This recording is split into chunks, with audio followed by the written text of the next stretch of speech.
Hi everyone, hope you are doing well from wherever you're watching this channel, depending on your time zone.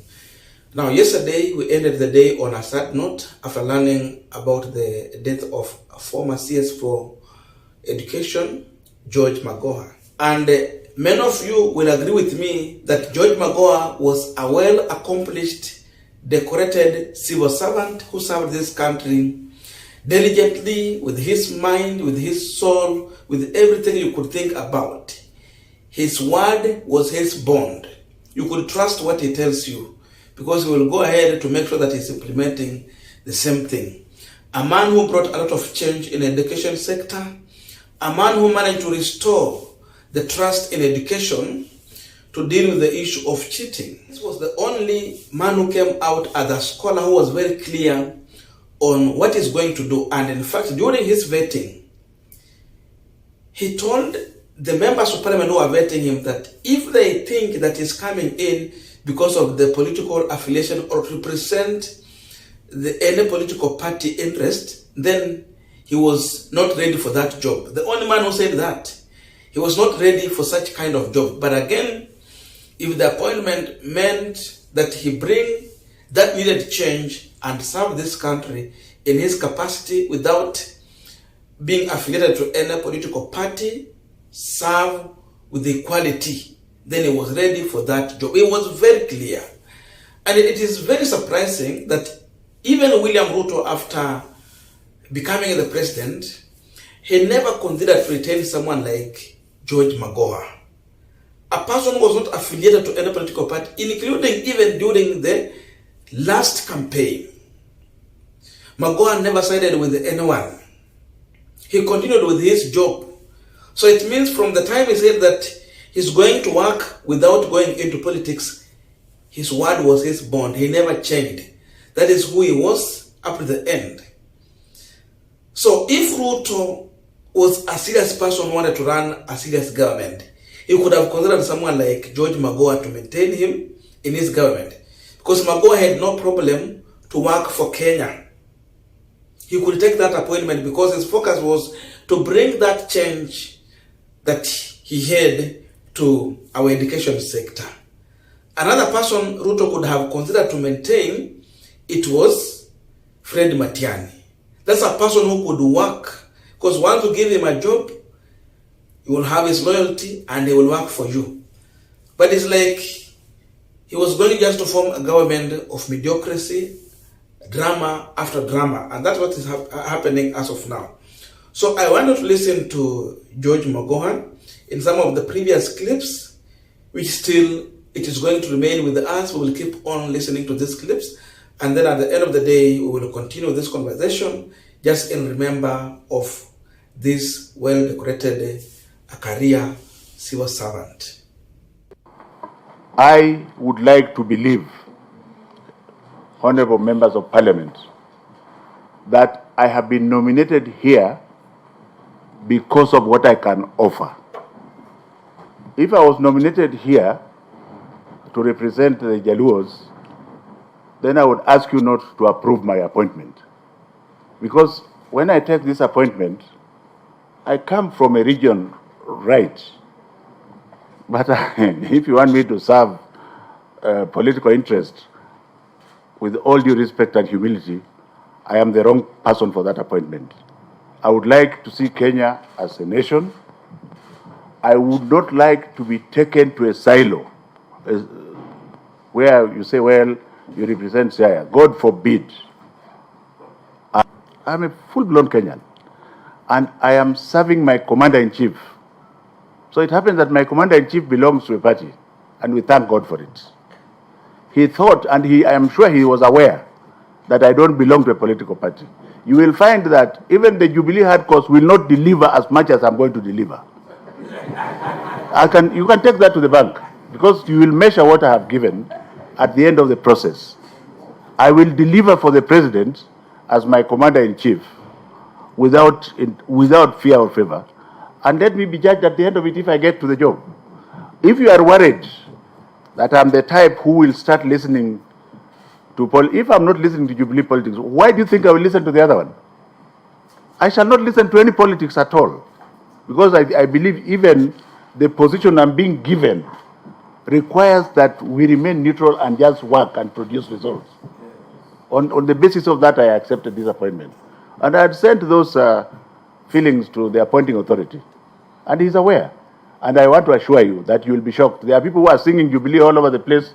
When you measure at the end of it, compare with mine and tell me whether it's sabotage. The letter A is very good. I would have liked to have got many of them, but during my time, I managed 1A. Only kamoja. Do you get the point? And I remember in my class at Chatham School, the boy who got 4 A's, I remember him 40 years later. So this nonsense of everybody in the class getting A, please come out of it.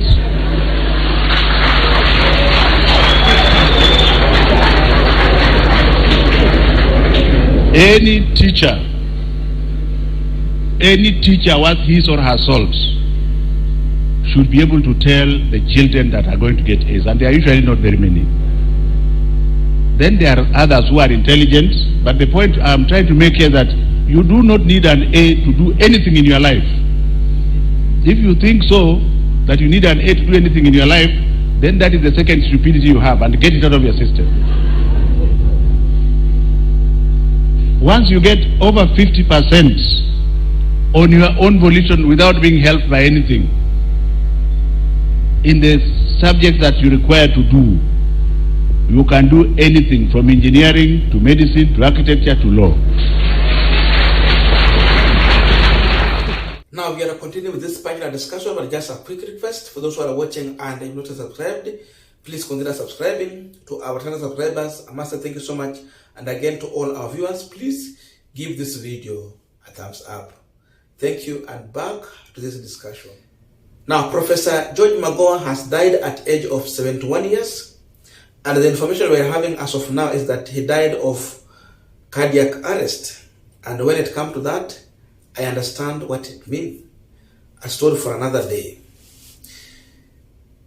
And again, he has died when he had just decided to go back to the class to teach, just give back to society the rich knowledge that he had. So he has died when he was back to lecturing. Unfortunately, you could have got a chance to serve this country in other capacities, because Magoha had set the standard of our education to high levels. It is surprising that he has passed on at the time when we are witnessing turbulence in our education. The just concluded election exams, it has come out with a lot of questions. We now have Machogu as the CS for education. People you can never compare at all. It is becoming to be a laughing stock as of now. Many people are shocked that all the changes that Magoha and Matiang'i had brought into education, the revolution it was coming to education, it has just been watered down in a very short period of 6 months. Very short like that. Cheating has happened. The results are very doubtful. And if you listen to the professor himself, he's very clear that the scoring A, straight S, it does not matter that much a lot like people want to put it. According to him, what matters is what you understand and what you can do as an individual. And it was clear he only managed to get 1 A, but the rest were different grades. But he ended up being whom he is because he believed in himself, and yes, he understood what he was doing. But as of now, A's are now flooding in the market. We are now losing the meaning of A. We will end up having students who will go into a lecture hall. Then at the end of the day, people will turn out there taking different courses. The courses like what Ruto did in his PhD. Now, just check Ruto's cabinet. I think Ruto decided that he is going to do away with the technocrats because Magoha was among the technocrats in Uhuru Kenyatta's government. Again, someone like Mutahi was a technocrat. There were also other many people who were technocrats.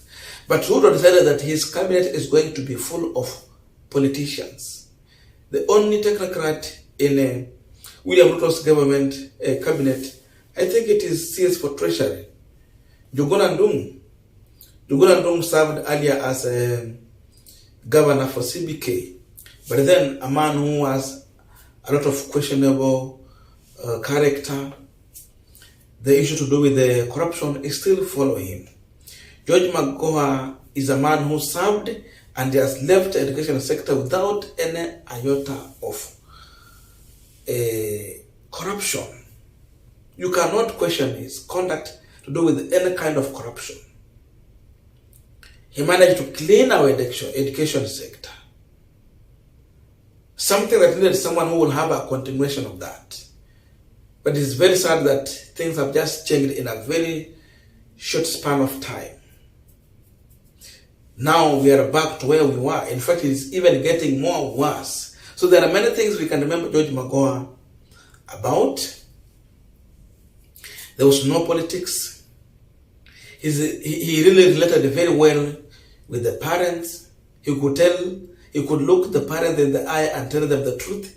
He could face teachers and tell them the truth.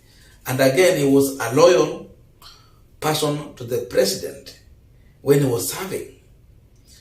A loyal in manner that he could even tell the president the truth on the ground. A man who was determined to deliver CBC.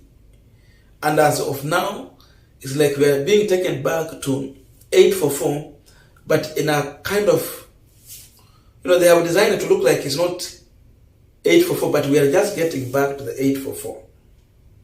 So it's like many things that he fought for, he worked for, they are going to be lost as simple as that. So that is George Magoha for you, a man who will continue to remember in our lives. And again, we just use this opportunity to send our condolences to the family, the immediate family, and of course, those who are passed in the hands of George Magoha, the education sector, and back to the class where he was, the students, and the country at large. We have lost a man whom we needed more, but the government did not see the reason to have him more in our education sector. That's the situation of this country. So we are saying sorry, and we will continue to mourn Magoha as a decorated civil servant who served this country with his heart. Let us meet in the comment section.